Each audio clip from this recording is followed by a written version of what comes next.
Good afternoon all of you. Let we will start. और अब हम आज पॉलिटी का पढ़ने वाले हैं 1892 का अधिनियम। कौन सा अधिनियम? हैंड डालिए सबसे पहले। 1892 का अधिनियम। एक या दो बिंदु इसमें रहेंगे। 1892 का अधिनियम।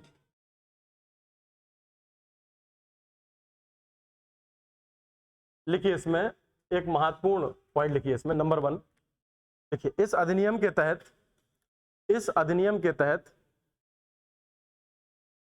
इस अधिनियम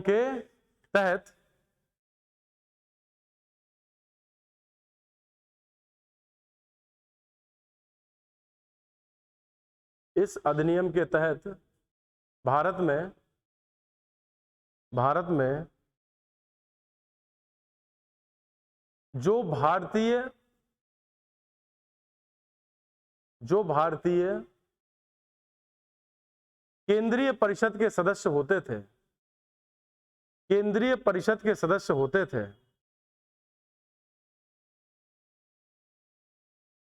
उन्हें कुछ सीमाओं के भीतर, जो केंद्रीय परिषद के सदस्य होते थे उन्हें कुछ सीमाओं के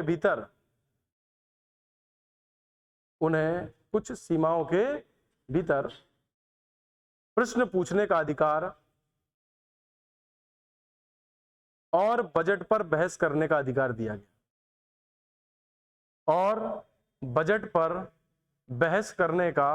अधिकार दिया गया।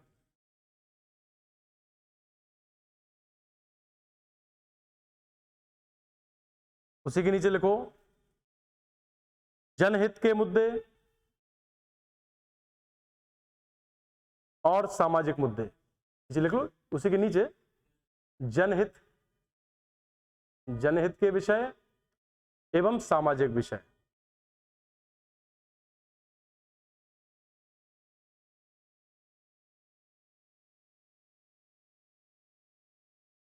ये अधिनियम एक तो पेपर में पूछा नहीं जाता है, लेकिन फिर भी अगर मान के चलो बच्चों एग्जाम में अगर ये अधिनियम पूछा जाएगा तो इस अधिनियम में एक ही प्रश्न बनता है।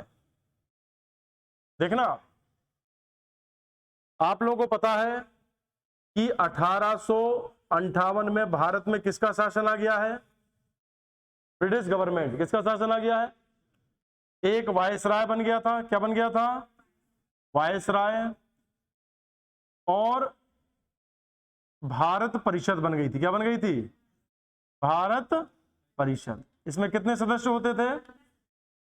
15 सदस्य। कितने सदस्य होते बच्चों? इसमें होते थे 15 सदस्य। देखना ध्यान से, एक वायसराय प्लस एक होता था भारत सचिव। क्या होता था? भारत सचिव। इसको ध्यान से समझना आप लोग। ये पता है सभी को? पहला वायसराय कौन था? पीछे, सबसे पीछे आप बताइए, पहला वायसराय कौन था? Lord Canning. मैंने आप लोगों को बताया था कि जब वायसराय और भारत सचिव इन दोनों के पद भारत में आए तो इस कार्यक्रम के सहयोग के लिए क्या बनाई गई है? कितने सदस्य होते थे इसमें? ये क्यों बनाई गई? इतने बड़े देश को चलाने के लिए मंत्रिमंडल जैसी आवश्यकता पड़ती कि नहीं पड़ती है? अच्छा, पहले इसमें जो ये सदस्य रहते थे ये केवल कौन रहते थे? अंग्रेज। कौन रहते थे? लेकिन अब इसमें कुछ भारतीयों को भी, किसको?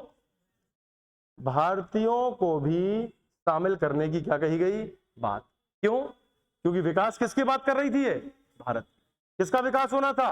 भारत का। यदि भारत का विकास होना है तो इस परिषद में कहीं ना कहीं कुछ कैसे सदस्य होने चाहिए? जैसे किसान के मुद्दों की बात है तो उसमें किसका सहयोग लेना चाहिए? किसानों का। मजदूरों के मुद्दे हैं तो किसका सहयोग लेना चाहिए? मजदूरों का। ऐसे जब भारत के विषय में आप प्रश्न बनाना चाहते हैं, कुछ विकास करना चाहते हैं, तो यहां किसका सहयोग मिलना चाहिए आपको? भारतीयों का सहयोग मिलना चाहिए। चीजें क्लियर हो गई? तो मेरा कहने का मतलब यह है कि इस अधिनियम के माध्यम से थोड़ा सा लिबर्टी आ रही है। क्या आ रही है? लिबर्टी का मतलब क्या है जैसे आज हम मोदी सरकार से प्रश्न पूछ सकते हैं कि नहीं पूछ सकते हैं, क्योंकि हम भारतीय। लेकिन उस जमाने में भारतीयों को ब्रिटिश गवर्नमेंट से प्रश्न पूछने का अधिकार है। लेकिन पहली बार इस अधिनियम के माध्यम से कहा गया कि यदि अब कोई भारतीय परिषद का सदस्य इसमें बनता है तो वह कुछ सीमाओं के भीतर क्या पूछ सकता है हमसे प्रश्न। जैसे वायसराय से हम पूछ सकते हैं कि सर आप भारत में गरीबों के विकास के लिए क्या कर रहे हैं, समझ में आया कि नहीं आया। वो पूछ सकते हैं भारत सचिव से, आपने कौन सी ऐसी योजना चलाई जिससे ग्रामीण लोगों का क्या हो रहा है, विकास हो रहा है, किन मुद्दों पर पैसे खर्च हो रहे हैं, जो आप देश का बजट ला रहे हैं इस बजट में पैसा कहां खर्च हो रहा है, कहां जा रहा है। मतलब समझ में आ गया ये कौन सा अधिनियम था। तो जब भी दिमाग में आए कि प्रश्न पूछने का पहली बार अधिकार कभी दिया गया तो किस अधिनियम के माध्यम से दिया गया। चीजें क्लियर है कि नहीं है। चलो नेक्स्ट नियम डालो हेडिंग 1909 का अधिनियम, इसको बोलते हैं मार्ले मिंटो सुधार। क्या बोलते हैं। अब ये सारे इंपॉर्टेंट है बच्चों, देखिए बोर्ड पर देखिए एक मिनट। 1909, 1919 और 1935 इन तीनों से सबसे ज्यादा क्वेश्चन आते हैं। जितने आप सोचिए क्वेश्चन, जितने क्वेश्चन पुराने अधिनियमों से नहीं आने हैं उतने क्वेश्चन कहां से आने हैं। इसलिए इनको थोड़ा हम विशेष तौर पे क्या करेंगे, याद करेंगे और लिखेंगे इनको, ठीक है ना अच्छे से। तो हेडिंग डालो 1909 का मार्ले मिंटो सुधार। कौन सा सुधार, मार्ले मिंटो सुधार। कौन सा सुधार है ये, आप बताओ बेटा, इधर आप बैठी हैं। ये मार्ले कौन है यहां पर, मार्ले कौन है यहां बगल में, कौन सचिव, भारत सचिव, और बगल में मिंटो कौन है, वायसराय। तो मार्ले हो गया भारत सचिव, लिख लो ऐसा, मार्ले हो गया भारत सचिव और मिंटो हो गया भारत का वायसराय, लिख लो ऐसा।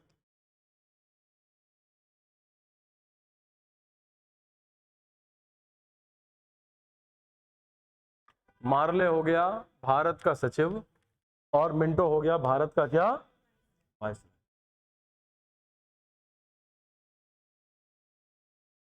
क्लियर ही चीज, ठीक। अब देखो इस अधिनियम के तहत सबसे महत्वपूर्ण प्रावधान, सबसे इंपॉर्टेंट प्रावधान देखना। सभी लोग अगली स्लाइड में समझें कि एक घटना घटित हुई 1905 में। कब घटना घटित हुई, तो जिसको कहा जाता है, क्या कहा जाता है, एक दिन सभी को बताया था कि नहीं बताया था, कौन सा विभाजन हुआ था। और बंगाल विभाजन का जो जिम्मेदार आदमी था उसका नाम क्या था, लॉर्ड कर्जन। क्या नाम था, मैंने आप लोगों को बताया है कि जो बंगाल विभाजन हुआ था उसमें यह दिखाया गया कि ये एक प्रशासनिक विभाजन है। कैसा विभाजन है, कैसा विभाजन है। जो उस समय का भारत था, मैंने एक दिन आप लोगों को बताया था,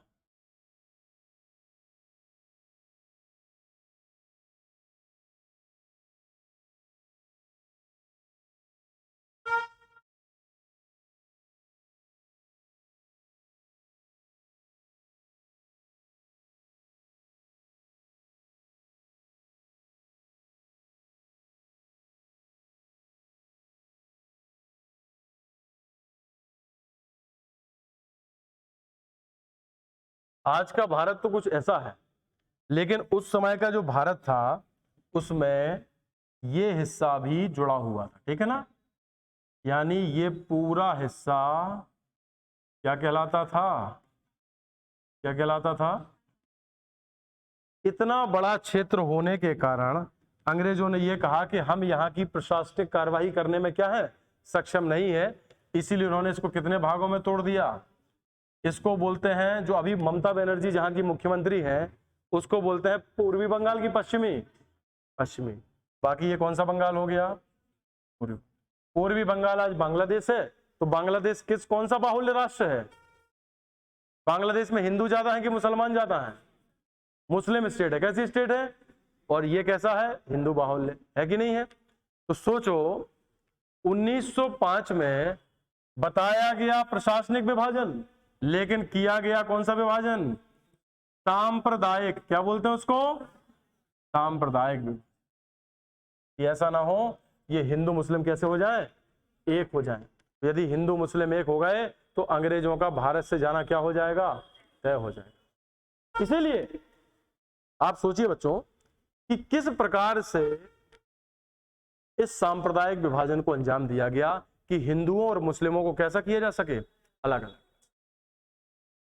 जब 1905 में विभाजन हुआ तो मुस्लिमों को लगा यार भारत में हिंदुओं के लिए तो कांग्रेस है। क्या है? कांग्रेस। हमारे लिए क्या है?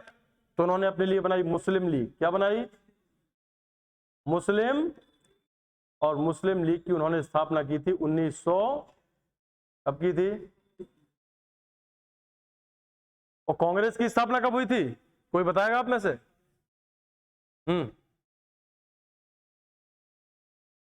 28 दिसंबर कब? 1885। किसने की थी कांग्रेस की स्थापना? ए ओ ह्यूम। कौन थे ये ओ ह्यूम?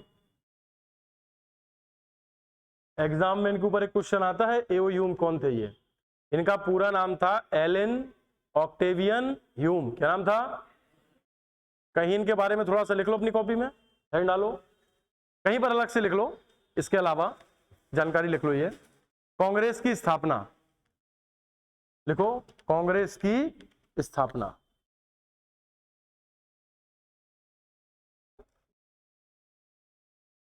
स्थापना का समय लिख लो 28 दिसंबर 1885।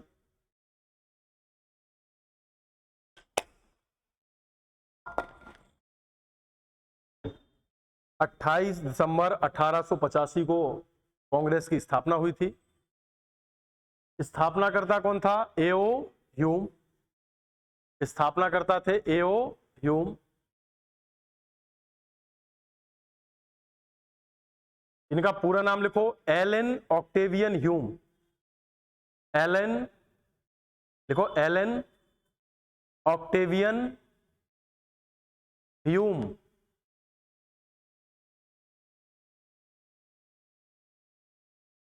Octavian Hume. ये बेटा सुनो, एक ऑर्निथोलॉजिस्ट थे। ऑर्निथोलॉजिस्ट का मतलब होता है कौन सा वैज्ञानिक?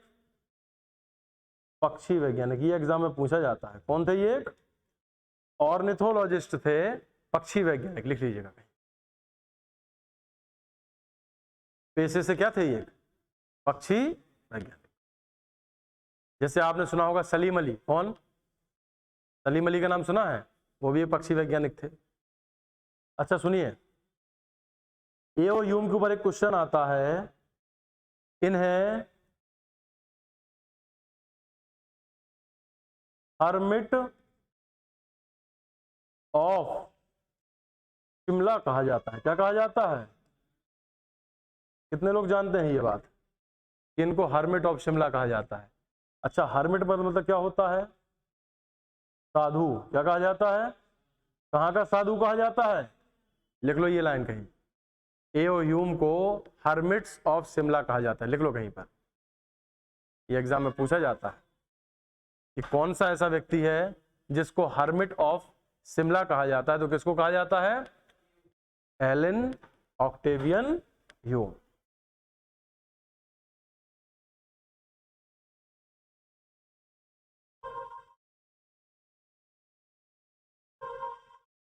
लिख लिया? अच्छा एक चीज समझना आप लोग, जब कांग्रेस की स्थापना हुई 1885 में, कब स्थापना हुई? किसका गठन हुआ? कांग्रेस का गठन। स्थापना किसने कर दी?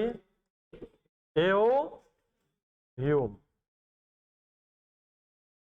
अब आप सोचिए, जब कांग्रेस की स्थापना हुई तो इसके पहले जो अध्यक्ष बनाए गए उनका नाम क्या था? व्योमेश चंद्र बनर्जी। कौन बनाए गए? व्योमेश चंद्र बनर्जी। पता है कि पता है? नहीं पता तो सुन लीजिएगा। कौन थे? व्योमेश चंद्र। इसके दूसरे अध्यक्ष कौन बनाए गए? कौन बनाए गए? दादा भाई नौरोजी। आगे चल के इसके अध्यक्ष बने बदरुद्दीन तैयब जी। कौन बने? तैयब जी। इसके बाद आगे चल के अध्यक्ष बने जॉर्ज यूल। कौन बने? आगे चल के एक अध्यक्ष बनती हैं 1917 में, उनका नाम है मैडम एनी बेसेंट। क्या नाम था उनका? Annie Besant. सरोजनी नायडू। कौन? सरोजनी नायडू। लाला जी भी इसके अध्यक्ष रहे। मैं ये बताना आप लोगों को चाहता हूं कि भारत के लोगों ने अंग्रेजों से अपने आप को स्वतंत्र कराने के लिए एक कौन सी संस्था बनाई थी, और उस संस्था का पहला अध्यक्ष कौन बनता है? व्योमेश चंद्र। उसका दूसरा अध्यक्ष कौन बनता है? ये किस धर्म के थे? बदरुद्दीन तैयब जी किस धर्म के थे? जॉर्ज यूल किस धर्म के थे? ये किस धर्म के थे? मतलब हमने एक ऐसी संस्था बनाई जो हिंदू, मुस्लिम, ईसाई, पारसी सभी को प्रतिनिधित्व करने का क्या देती है। ये एक ऐसी पार्टी नहीं थी कि हिंदुओं की पार्टी थी अकेली, ये हिंदुओं की भी थी, मुस्लिमों की भी थी, सभी के हितों में कार्य करने वाली पार्टी थी। इसका नाम क्या था? कांग्रेस। मतलब समझ में आया? अंग्रेजों को यही मन में डर लग रहा था, बोले कैसी पार्टी बना ली इन लोगों ने, बोले जिसमें हिंदू भी है, मुस्लिम भी है, पारसी भी है, ईसाई, बोले ये तो खतरा है। अगर कल के दिन ये एक हो गए तो हमको भारत से बोरिया बिस्तर बांध के क्या करना पड़ेगा। उनने सोचा किसमें फूट डालें, किसमें फूट डालें? कांग्रेस। आप सोचिए, हम उस देश के निवासी हैं जिस देश का पहला शिक्षा मंत्री, पहला मौलाना अबुल कलाम आजाद। मौलाना अब्दुल कलाम। आप सोचिए, हम उस देश के निवासी हैं जहां शिक्षा किसके द्वारा शुरू होती है? एक मुस्लिम व्यक्ति के द्वारा, जबकि हम किस प्रथा को ज्यादा मानते हैं? हिंदू को। तो ऐसा हमारी विचारधारा नहीं थी, लेकिन अंग्रेजों ने फूट डाल के हमको तोड़ने का क्या किया? प्रयास किया। आप सोचिए, कांग्रेस की संस्था को देखकर जब आगे चल के ये जानकारी हुई किसको, बोले हमारा प्रशासनिक व्यवस्था नहीं, कौन सी व्यवस्था डगमगा रही है, ये लोग सांप्रदायिक तौर पर कैसे हो गए हैं, अब इनको क्या कर दो, तोड़ने का काम करो। इनको तोड़ दोगे तो ये बात निश्चित है कि आगे चल के हम इन पर और लंबे समय तक क्या कर सकेंगे, शासन। ये क्लियर हुई? तो 1905 में जब बंगाल विभाजन हुआ तो कौन सी एक नई पार्टी बन गई, कब बनी थी, और आगा खां। कौन, किसके नेतृत्व में? कहीं लिख लो मुस्लिम लीग की स्थापना, जहां कांग्रेस लिखा उसी के नीचे लिख लो मुस्लिम लीग की स्थापना। मुस्लिम लीग की स्थापना डेसला के 1906। स्थापनाकर्ता का नाम था आगा खां। स्थापनाकर्ता का नाम था आगा खां।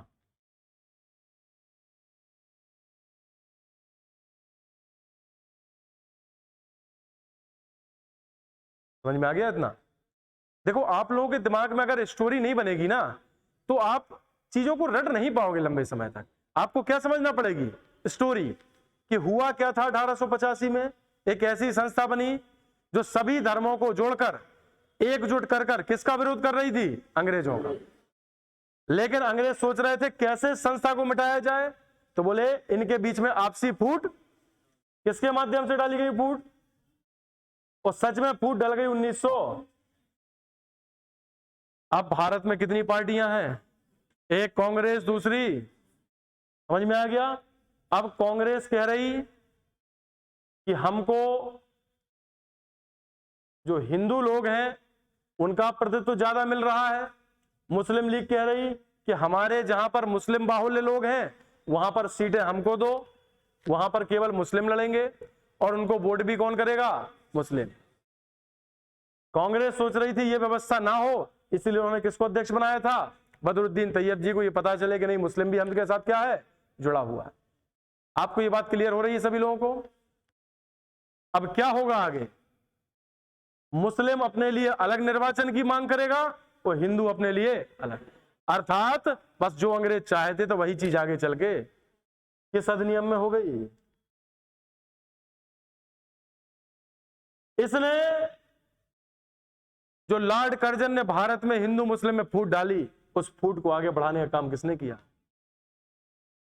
और भारत में पहली बार जो निर्वाचन व्यवस्था होनी थी, क्या होनी थी, केंद्र में तो केवल कौन बैठे थे, अंग्रेज, लेकिन राज्यों में जो चुनाव होते थे उन चुनावों में कौन सी व्यवस्था लागू हो गई, सांप्रदायिक व्यवस्था। कौन सी व्यवस्था लागू हो गई, सांप्रदायिक। इसलिए एग्जाम में कभी आ जाए कि सांप्रदायिक निर्वाचन का जनक किसे कहा जाता है, लॉर्ड किस अधिनियम के माध्यम से, लिखिए इसके सारे पॉइंट, समझ में आ गया, लिखिए। नंबर 1,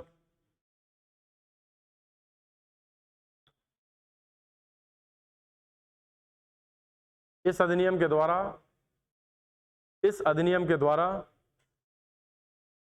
भारत में पहली बार, इस अधिनियम के द्वारा भारत में पहली बार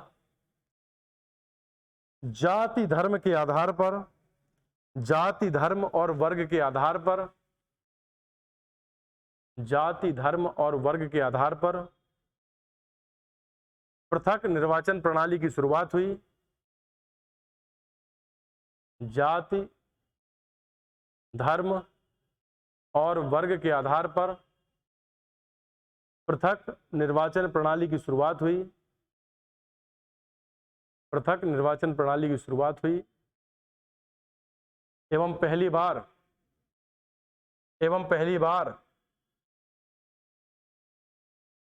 मुस्लिमों को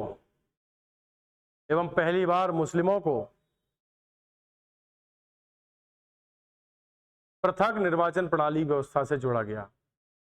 पहली बार मुस्लिमों को पृथक निर्वाचन प्रणाली व्यवस्था से जोड़ा गया। पहली बार मुस्लिमों को पृथक निर्वाचन प्रणाली व्यवस्था के साथ जोड़ा गया।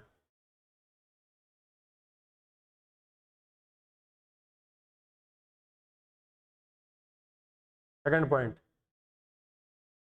इसलिए लॉर्ड मिंटो को सांप्रदायिक निर्वाचन का जनक कहा जाता है। इसलिए लॉर्ड मिंटो को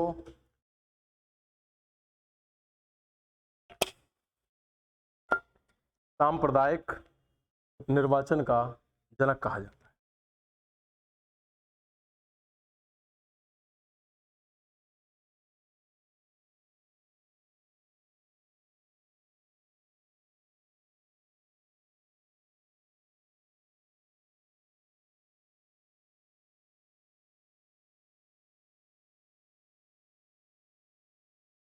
देख लिया सभी ने। तो ये एग्जाम में क्वेश्चन पूछा जाता है, किस अधिनियम के माध्यम से भारत में पहली बार मुस्लिमों के लिए अलग से निर्वाचन व्यवस्था की बात की गई, तो कौन सा अधिनियम है, 1909। समझ में आ गया। सांप्रदायिक निर्वाचन का जनक कौन है, मिंटो, लॉर्ड मिंटो।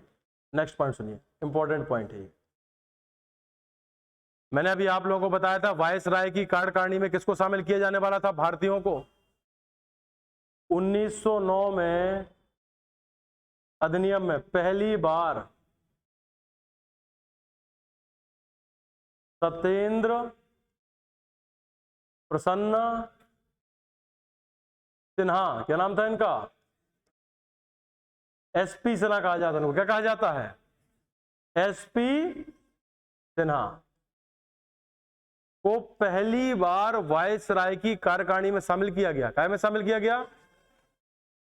आपको सीधी बात है, ये पता है कि भारत में अब लोग पढ़े लिखे होने लगे थे। कैसे होने लगे थे? योग्य लोग होने लगे थे। हमारे यहाँ 1853 से all India European civil services की परीक्षा होने लगी थी। 1863 में पहली बार सत्येंद्र नाथ टैगोर, कौन? सत्येंद्र नाथ टैगोर कौन सी परीक्षा क्वालिफाई किए थे? आईसीएस की। किए थे कि नहीं किए थे? भारत में योग्यता की कोई कमी थी क्या? पढ़े लिखे योग्य लोग आने लगे थे। तो पहले योग्य व्यक्ति जिनका नाम क्या है, जिनको किसकी कार्यकारिणी में शामिल किया गया था? वायसराय की कार्यकारिणी में शामिल। तो एग्जाम में क्वेश्चन पूछा जाता है किस अधिनियम के माध्यम से? कौन सा? किसको शामिल किया गया था? लिखिए, पहली बार वायसराय की कार्यकारिणी में, पहली बार वायसराय की कार्यकारिणी में सत्येंद्र प्रसन्न सिन्हा को, पहली बार वायसराय की कार्यकारिणी में सत्येंद्र प्रसन्न सिन्हा को, सत्येंद्र प्रसन्न सिन्हा को वायसराय की कार्यकारिणी में शामिल किया गया। वायसराय की कार्यकारिणी में शामिल किया गया। वायसराय की कार्यकारिणी में शामिल किया गया। और ब्रैकेट में लिखना विधि सदस्य के रूप में। किस सदस्य के रूप में? विधि मतलब किसके जानकार थे ये? लॉ। विधि को अंग्रेजी में क्या कहते हैं? लॉ। लिख लीजिए, लॉ के जानकार।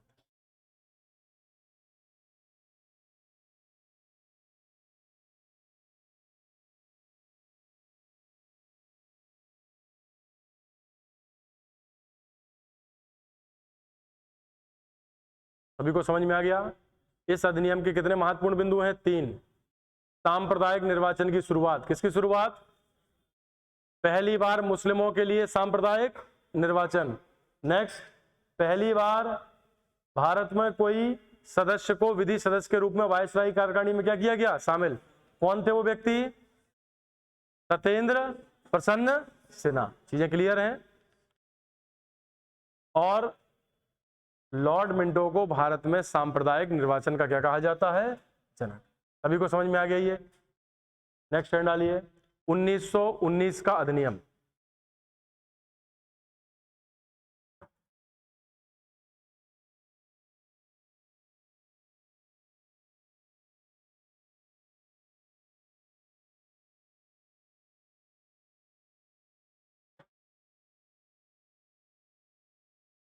उन्नीस सौ 19 का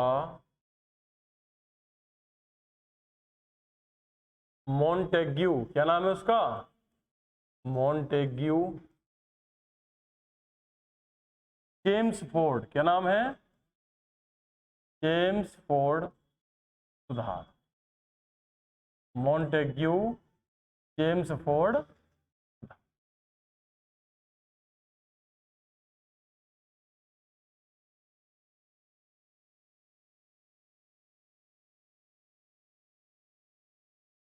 अब इसके हम प्रावधान देखेंगे कि कौन कौन से प्रावधान हैं 1919 के।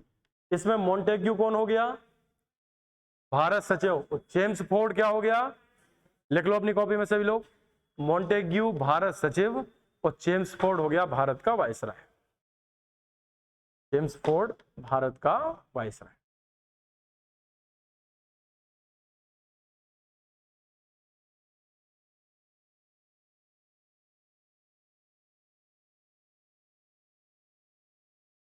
लिखिए, इस अधिनियम के माध्यम से, इस अधिनियम के द्वारा भारत में पहली बार, इस अधिनियम के द्वारा भारत में पहली बार, इस अधिनियम के द्वारा भारत में पहली बार प्रांतों में, प्रांत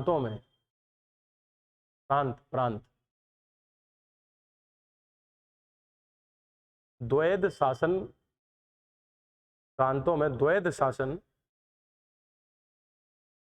की व्यवस्था की गई या की शुरुआत की गई। द्वैध शासन, एक बार मैंने आप लोगों को बताया था कि द्वैध शासन क्या होता है, बताया था। मैंने आप लोगों को बताया था कि बंगाल का गवर्नर बन गया था रॉबर्ट क्लाइव। कौन बन गया था? बन गया था। लेकिन बंगाल का नवाब था उस समय सिराजुद्दौला। कौन था? था कि नहीं था? और सिराजुद्दौला के बाद कौन बना था? मीर जाफर। कौन बना था? तो सिराजुद्दौला को हराकर रॉबर्ट क्लाइव बंगाल का गवर्नर बना था कि नहीं बना था? नवाब कौन था? नवाब था मीर जाफर। कौन था? लेकिन चलती किसकी थी? किसकी चलती थी? जैसे घर में, परिवारों में पुराने जमाने में शासन जो चलता था वो पितृसत्तात्मक था। कैसा था? घर का जो बड़े बुजुर्ग में से, वो भी जेंट्स, यदि कुछ कह दें तो उसकी बात मानी जाती थी। लेकिन अगर आजकल ऐसा होता है क्या? हम कहते हैं परिवारों में शासन कैसा होना चाहिए? जैसे कुछ परिवार ऐसे होते हैं जिनमें उनके परिवार के अलावा किसी और परिवार की भी सुनी जाती है, कोई और व्यक्ति की भी सुनी जाती है, तो वो कैसा शासन हो गया? द्वैध शासन। मीर जाफर सामने दिख रहा है लेकिन पीठ पीछे कौन शासन कर रहा है? तो यहां द्वैध शासन ऐसा नहीं है। यहां द्वैध शासन ऐसा नहीं है। यहां द्वैध शासन देखिए कैसा था। जैसे आज हमारा राज्य है, कौन है? मध्य प्रदेश।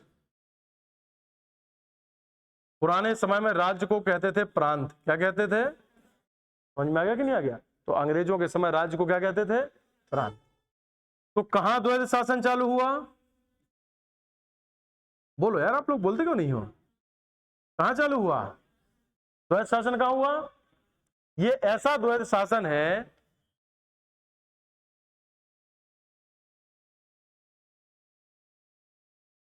जैसे कुछ कार्य राज्य कर सकता है, कुछ कार्य कौन कर सकता है, लेकिन कुछ कार्य राज्य नहीं कर सकता। कौन करेगा? राज्य के भी कुछ कार्य कौन करेगा? जैसे मध्य प्रदेश के मुख्यमंत्री मोहन यादव हैं। अब मोहन यादव को 100% अधिकार ना देकर 50% अधिकार मोहन यादव को दे दिए जाए और 50% अधिकार मोदी जी को दे दिए जाए। समझ में आया कि नहीं आया? तो ये किसका शासन हो गया? अगर मोहन यादव को 100% है तो किस ऐसा शासन है? एक ही व्यक्ति का। लेकिन कुछ विषयों पर कानून बनाने की शक्ति राज्य को दे दी गई और कुछ विषयों पर कानून बनाने की शक्ति किसके पास है? राज्य के लिए भी कानून कौन बना सकता है? तो ऐसे शासन को बोलते थे कैसा शासन? द्वैध शासन। आगे चल के इसका विरोध भी हुआ। फिर 1935 के अधिनियम में बच्चों ये प्रांत का द्वैध शासन समाप्त कर दिया गया था। अब द्वैध शासन कहां पर चालू होगा? केंद्र में। तो ये क्वेश्चन एग्जाम में आता है कि किस अधिनियम के माध्यम से प्रांत में द्वैध शासन आया था? तो 1919। किस अधिनियम के माध्यम से केंद्र में द्वैध शासन आया था? तो 1935। समझ में आ गया कि नहीं आ गया? लिखो एक पॉइंट। लिख लिया गया? ये क्या लिखा है अभी?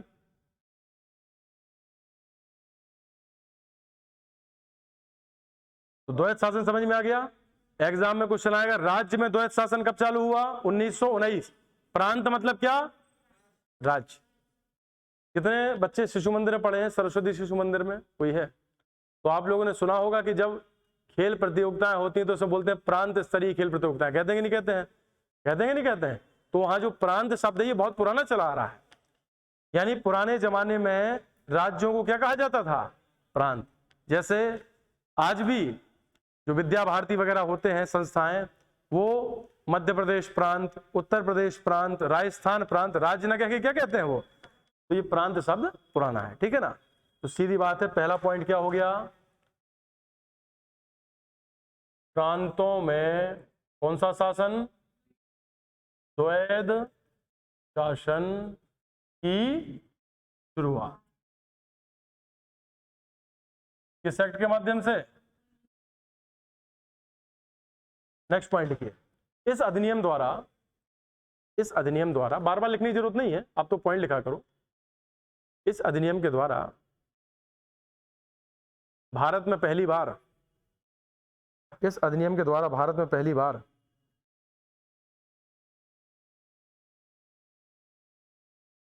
केंद्र में द्विसदनीय व्यवस्था की शुरुआत हुई। किस व्यवस्था की शुरुआत हुई? द्विसदनीय व्यवस्था।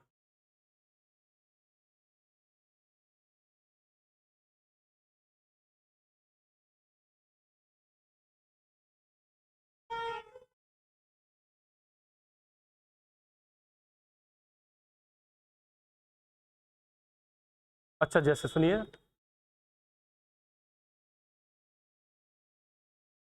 आप बताइए बेटा, आगे बैठी हैं आप। जैसे हमको अपने देश में कोई कानून बनाना है, क्या बनाना है, तो हम कैसे बनाएंगे? आप बताइए, खड़े हो जाइए। कोई कानून बनाना है तो हम कैसे बनाएंगे? कैसे होंगी व्यवस्थाएं अरेंज? वो व्यवस्थाएं कैसे अरेंज होगी?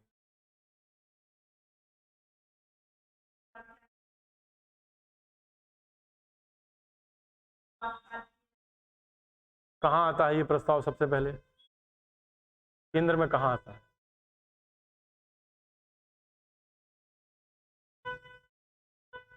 कोई बात नहीं, बैठ जाइए, कोई बात नहीं। सुनिए, सुनो, सबसे पहले यदि हमको देश में कोई कानून बनाना है, अब उस कानून का नाम सुन लो। जैसे हम अपने दिमाग में सोच, आपको लगता है कोई कानून होना चाहिए देश में?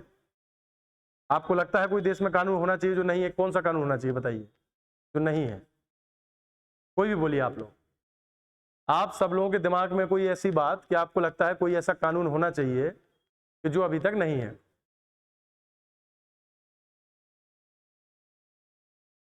सोचिए कुछ। कोई भी कानून दिमाग में नहीं याद आ रहा?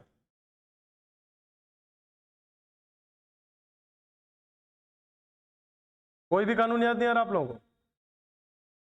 चलो, जैसे मैं बता देता हूं। हमारे यहाँ लोगों की एक आदत रहती है गुटखे खाने की, रहती कि नहीं रहती है? अब वो गुटखे खाते हैं और गुटखे खाने के बाद रोड पर जगह जगह थूकते रहते हैं। अस्वच्छता फैला देंगे, फैलाते हैं। मलेशिया और सिंगापुर जैसे देशों में ऐसा कानून है, यदि आप रोड पर थूकते हुए पाए गए तो आपको ऑरेंज कपड़े पहनाकर, कौन से कपड़े पहनाकर, दिन भर उस रोड की क्या करना पड़ती है? सफाई। वो यदि आप सफाई तो करना ही है, जेल में तो होना ही है, जुर्माना अलग लगना है, तो साथ में दिन भर क्या करनी है? क्या ऐसा कानून होना चाहिए हमारे देश में? रोड पे थूकना क्या हो जाएगा? गंदगी तो नहीं होगी? अब चलिए, इस कानून को हमको बनाना है, तो इस कानून का पहले प्रस्ताव होगा। क्या होगा? इस कानून का हमने प्रस्ताव होगा पहले। क्या होगा? अब यह प्रस्ताव आएगा सबसे पहले कैबिनेट के पास। किसके पास? किसके पास आएगा? अब कैबिनेट क्या होती है? जिसमें प्रधानमंत्री कौन होता है? प्रधानमंत्री एवं उसके अन्य मंत्री, कैबिनेट स्तर के मंत्री नहीं होते हैं जो बड़े लेवल के मंत्री कहलाते। ऐसे 10-15 मंत्री जो विशिष्ट मंत्री हों, प्लस कौन? प्रधानमंत्री। ये सब लोग बैठक करेंगे और बैठक करके क्या बनाएंगे? प्रस्ताव। इस प्रस्ताव में लिखेंगे कि आज से हम भारत की स्वच्छता को लेकर एक नया कदम उठा रहे हैं और रोडों पर थूकने वालों के खिलाफ कठिन क्या होगी? कार्रवाई। अब जैसे कोई आदमी रोड पे थूक दे, वो दिन भर उससे उस रोड की सफाई करवाई जाए, अगली बार थूकने के पहले 10 बार सोचेगा। सोचेगा नहीं सोचेगा? मलेशिया में है ये, सिंगापुर में आप लोगों ने देखा होगा। अब इसके लिए पहले क्या आ जाएगा? प्रस्ताव। फिर देखना बच्चों, ये प्रस्ताव जाएगा सबसे पहले या तो लोकसभा में, कहां जाएगा, या कहां पर, दोनों में से कहीं भी ला सकते हैं। यहां लोकसभा में यदि हम इस प्रस्ताव को लेकर आए, बहुत आवाज करते हैं हरी लोग, लोकसभा में यदि हम प्रस्ताव को लेकर आए और लोकसभा में ये प्रस्ताव 50% + 1 से क्या हो गया? पारित। जो साधारण विधेयक होता है उसके लिए कितना चाहिए पता है? 50%। लोकसभा में ये क्या हो गया? पास हो गया। फिर राज्यसभा में ही पता चला क्या हो गया? पास हो गया। पहले कैबिनेट उस प्रस्ताव को बनाएगी तो उसको बोलते हैं विधेयक। क्या बोलते हैं? विधेयक। और विधेयक सबसे पहले कहां पर आता है? या तो लोकसभा में या प्लस। जब इन दोनों जगह पास हो गया फिर ये जाएगा किसके पास? राष्ट्रपति। और राष्ट्रपति भी इस पे जब क्या कर देगा? हस्ताक्षर कर देगा, फिर ये क्या बन जाएगा? देश में एक जी नहीं, अभी भी नहीं बनेगा। इस राष्ट्रपति द्वारा हस्ताक्षरित इस प्रपत्र कानून का सुप्रीम कोर्ट जुडिशियल रिव्यू करेगा। क्या करेगा? कि ये जो कानून बनाया गया है ये संविधान के अंतर्गत है कि संविधान से बाहर। यदि संविधान के अंतर्गत है तब तो वो कानून स्वीकार किया जाएगा, अन्यथा उस कानून को असंवैधानिक क्या दे दिया जाएगा। क्योंकि हमारी जो संसद है उसको कानून बनाने का बच्चों अधिकार तो है, लेकिन किसके दायरे में रहकर? किसके दायरे में रहकर?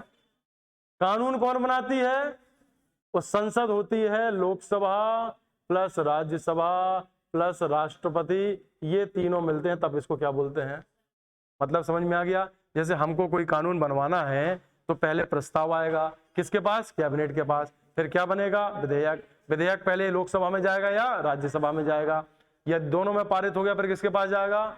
राष्ट्रपति उसको सिग्नेचर कर देगा तो वो कानून बन जाएगा। लेकिन ये कानून क्या संविधान के अंतर्गत है कि नहीं है, ये कौन चेक करेगा? और यदि ये संविधान के अंतर्गत होगा, संविधान के आर्टिकल के अंतर्गत होगा, तो इसको मान्यता दे दी जाएगी और ये भारत में क्या हो जाएगा। आपको समझ में आ गया? ये प्रक्रिया होती है कानून बनाने की। क्या होती है ये? वही मैंने आपसे पूछा था। तो कानून बनाने की प्रक्रिया में कितने सदन काम कर रहे हैं? एक लोकसभा और एक, तो ये दो सदन भारत में पहली बार कभी अस्तित्व में आए तो किसके माध्यम से आए? मतलब समझ में आ गया? पहले भारत में केवल कितना सदन होता था? मतलब एक लोग बैठकर बात, अब एक सदन नहीं है, कितने सदन है? तो ये अस्तित्व में कब आए? लिखिए, वही लाइन आपने लिखी है, अभी लिख लिया है कि 1919 के अधिनियम के माध्यम से केंद्र में पहली बार कितने सदनीय? देख लो, लोकसभा और राज्यसभा। उस समय लोकसभा नहीं कहलाती थी, आज कहलाती है, ठीक है ना। जैसे लोकसभा और राज्यसभा, कितने सदन हो गए? 2 सदन।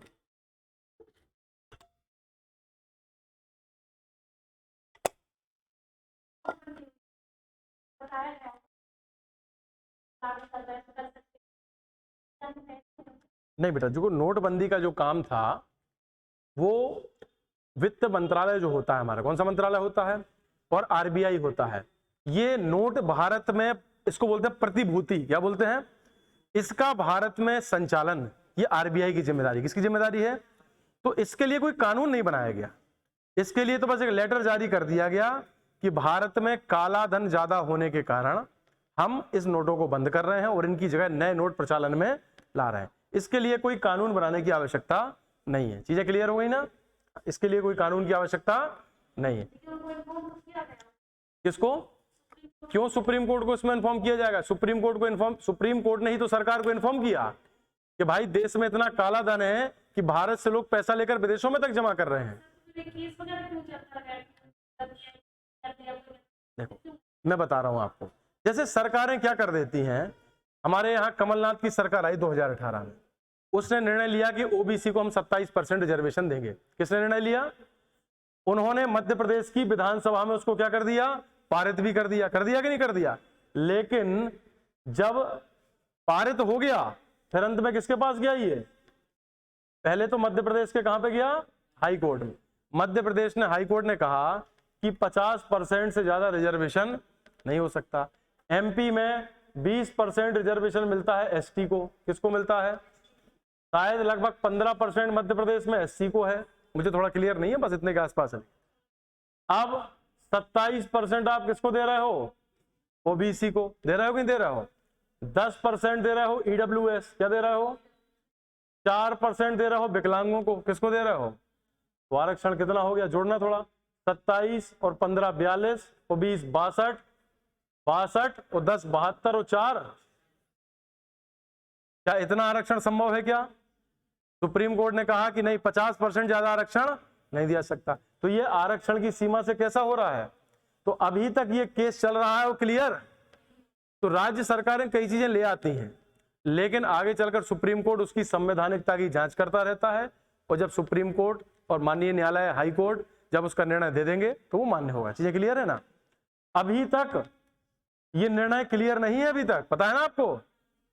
एमपीपीएससी की तो 2019 से जो भर्ती हो रही है उन भर्तियों में अभी भी एक 87 और 13% का कंसेप्ट चल रहा है कि 87% अलग कर दो सीटें, यदि ओबीसी के फेवर में आ गया तो ये एक्स्ट्रा 13% ओबीसी ले लेते हैं और एक्स्ट्रा 13% क्या ले लेते हैं, यानी रिजल्ट कितने लोगों का आता है, यदि मान के चलो ये 13% का केस ओबीसी के पक्ष में आ गया तो 13% ओबीसी के लड़के लेकर इसको 100 कर लेंगे, और यदि ये रिजल्ट किसके पक्ष में आ गया तो जनरल के लड़कों के लिए। आज तक क्लियर नहीं हो पाया, कमलनाथ इस पेज को फंसा गए थे। 87 का इसका रिजल्ट कैसे दे देंगे, ये माननीय न्यायालय के क्या है, अधीन है, और जब तक न्यायालय उसका उत्तर नहीं देते तब तक इन बच्चों को नौकरी नहीं मिली। लेकिन इससे बच्चों का भविष्य तो खतरे में आया कि नहीं आया? परेशान कौन हो रहा है इसमें? बच्चा। सरकार को क्या है, वो तो आए और अपना ये करके चले गए। अब कोर्ट में चीजें फंसी हैं और पता है कोर्ट 10 साल तक केस नहीं पूरे हो पाते हैं। लेकिन इन 13% बच्चों के जीवन का आप सोचिए क्या हो रहा होगा।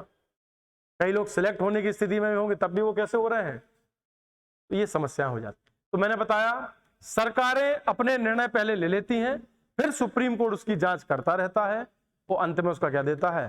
ये क्लियर है ना? नेक्स्ट पॉइंट लिखो। इस एक्ट के द्वारा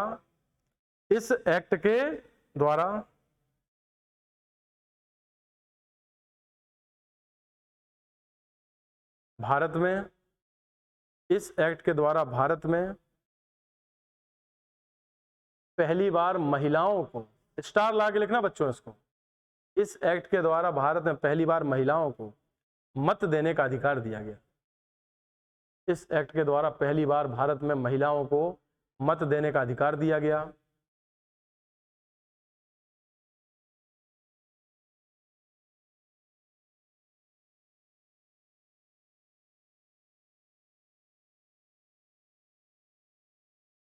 दूसरा पॉइंट लिखिए, भारत में सांप्रदायिक निर्वाचन, भारत में सांप्रदायिक निर्वाचन का विस्तार किया गया। भारत में सांप्रदायिक निर्वाचन व्यवस्था का विस्तार किया गया। भारत में सार्वजनिक निर्वाचन व्यवस्था का क्या किया गया, विस्तार किया गया। सुनो कैसे विस्तार हुआ। जैसे 1909 में मुस्लिमों के लिए अलग व्यवस्था चालू हुई थी, अब मुस्लिम बोले हमारे लिए कर दी तो ईसाई कह रहे हमारे लिए भी करो, सिख कह रहे हमारे लिए भी करो, पारसी कह रहे हमारे लिए भी करो, तो किसके लिए करना पड़ी? आज मुझे बताना आप, हमारे देश में जो राजनीतिक पार्टियां बनती हैं वो कहती हैं हम इस वर्ग के सगे हैं। क्या कहती हैं? कोई ये कहता है कि हम सबके सगे हैं। क्या राजनीतिक व्यवस्था किसी एक विशेष जाति पर आधारित होनी चाहिए क्या? क्या एक विशेष दल विशेष के आधार पर होनी चाहिए क्या? इसमें तो हर व्यक्ति का विकास होना चाहिए। जैसे प्रधानमंत्री मोदी जी की जितनी भी योजनाएं हैं, मैं ये नहीं कि मैं यहां बैठ के बीजेपी की तारीफ कर रहा हूं, आप मुझे बताइए प्रधानमंत्री की जितनी भी योजनाएं हैं उसमें लाभ सबको मिल रहा है कि नहीं मिल रहा है? यदि प्रधानमंत्री आवास योजना है तो ऐसा तो है नहीं कि पहले मुसलमानों को मिलती है, फिर हिंदुओं को मिलती है, फिर दलितों को मिलती है, फिर सिखों, ऐसा तो है नहीं, सबको बराबर से मिलती है कि नहीं मिलती है। लेकिन अंग्रेज चाहते थे हम भारत को पहले सांप्रदायिक तोड़ें, फिर क्या तोड़ें, जातिगत। किस आधार पर तोड़ें? पहले हिंदू और मुस्लिम को अलग कर दिया, अब हिंदू में भी सिख को अलग कर दो, जैन को अलग कर दो, पारसी को अलग कर दो, सबको अलग अलग क्या दे दो, सीटें दे दो, अपना अपना निर्वाचन। अर्थात सांप्रदायिक निर्वाचन व्यवस्था का जो विस्तार हुआ वो किस एक्ट के माध्यम से हुआ? एग्जाम में पूछा जाता है, 2 क्वेश्चन बन गए यहां। सांप्रदायिक निर्वाचन की शुरुआत 1909, सांप्रदायिक निर्वाचन का विस्तार। नेक्स्ट पॉइंट लिखिए। अच्छा, महिलाओं को भी कौन से देने का अधिकार मिल गया? इसके पहले महिलाओं को मत देने का अधिकार। ये क्लियर हुई ना? तो ये भी बहुत इंपॉर्टेंट है। पहली बार हमारे देश में महिलाओं को लोकसभा और राज्य विधानसभाओं में कितना आरक्षण मिल गया है? तो हमको यह भी पता होना चाहिए महिलाओं को पहली बार वोट देने का अधिकार किस अधिनियम के माध्यम से मिला था। नेक्स्ट पॉइंट लिखिए, जल्दी जल्दी खत्म करो इसको। इस एक्ट के द्वारा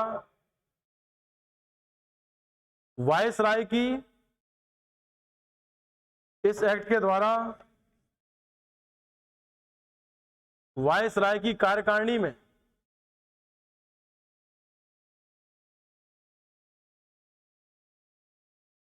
कम से कम 3 भारतीय सदस्यों को शामिल करने की बात की। कम से कम कितने सदस्य होंगे?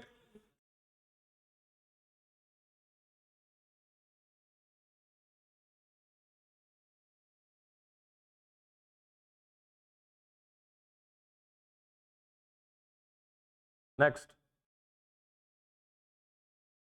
इस एक्ट के द्वारा भारत में, इस एक्ट के द्वारा भारत में यूपीएससी की परीक्षा कराने,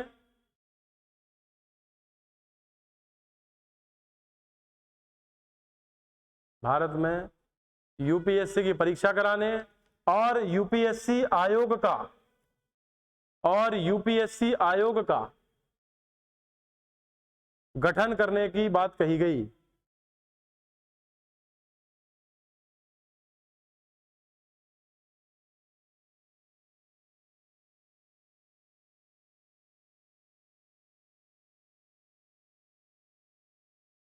सुनो, आप लोग एक चीज जानते हैं कि जब हमारे बच्चे प्रशासनिक सेवाओं की तैयारी करने एक जमाने में इलाहाबाद जाते थे, कहां जाते थे? तो इलाहाबाद क्यों जाते थे, कभी आपने सोचा? क्योंकि भारत में पहली बार उस जमाने में, सुनिए बात नहीं करिए पीछे, उस जमाने में उसको बोलते थे एफपीएससी, क्या बोलते थे? फिर बोलने लगे सीपीएससी, क्या बोलने लगे? और बाद में आया क्या? फेडरल पीएससी, सेंट्रल पीएससी और यूपीएससी। कल मैं बताऊंगा इसके बारे में। सबसे पहले भारत में जो यूपीएससी का पेपर, आईएएस का पेपर, क्या का पेपर संचालित होना, मैंने बताया पहले पेपर इंग्लैंड में होता था। कहां होता था? और अब ये पेपर सबसे पहले चालू होना कहां पर चालू हुआ था? इसीलिए बच्चे तैयारी भी करने कहां जाते थे? और पहले किसी से पूछो कि यूपीएससी की तैयारी कर रहे हैं तो कहां चले जाओ, ऐसा होता था कि नहीं होता था? क्योंकि सबसे पहले भारत में यूपीएससी का पेपर कहां होना चालू हुआ था। इसलिए इलाहाबाद बच्चों के लिए इतना क्या हो गया था? आकर्षण का और शिक्षा का एक बड़ा क्या बन गया था केंद्र। किस एक्ट के माध्यम से ऐसा हुआ था, समझ में है ना? और पहली बार 1920 में यूपीएससी का पेपर कराने की बात कहां पर कही गई थी, और फिर शायद 1922 में पहली बार पेपर कराया भी गया था। चीजें क्लियर है ना?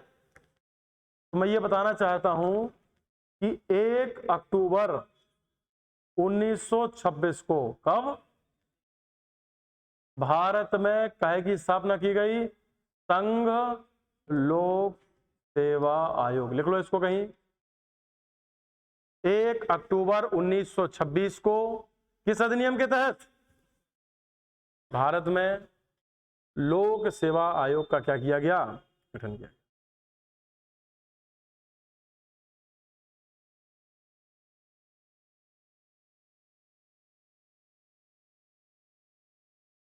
लोक सेवा आयोग का गठन किया।